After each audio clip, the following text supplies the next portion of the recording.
Hello বন্ধুরা, good morning. তোমরা সবাই কেমন আছো? আশা করি নিশ্চয়ই ভালো আছো, আমিও ভালো আছি।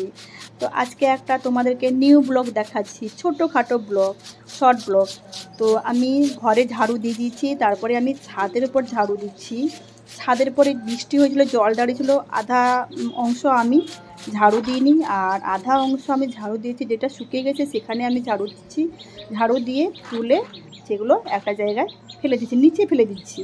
তো ছাদটা এত নোংরা হয়েছে, দেখতে পাচ্ছ আশেপাশে কত জঙ্গল, ঘরের আশেপাশে কত জঙ্গল, এত নোংরা হয়, ছাদ পুরো শ্যাওলা হয়ে গেছে।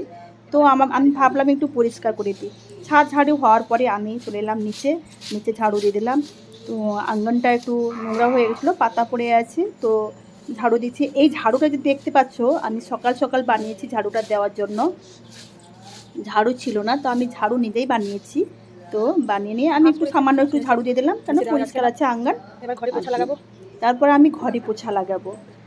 তো ঘরটা পোছা লাগিয়েছিলাম, কিন্তু কালকে আমি আরশোলা মেরেছি, অনেকগুলো আরশোলা, এত আরশোলা হচ্ছে বলতে পারবো না, কোথা থেকে আসছে বলতে পারবো না। আমার বাপের বাড়ি যখন থাকতাম না, ওখানে কোনো পোকামাকড় কিছু নেই, এখানে এত পোকামাকড়, এত আরশোলা, বলতে পারবো না, এত হচ্ছে।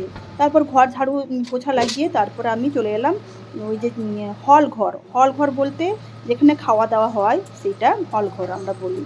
তো ওটা আমি পোছা লাগিয়ে দিলাম। আমার দেখতে পাচ্ছ পুরানো জামানের দরজা।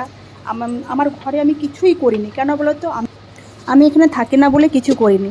আমি যদি থাকতাম অনেক কিছু করে নিতাম। তো আমার ভিডিওটা কেমন লাগলো তোমরা লাইক কমেন্ট শেয়ার করে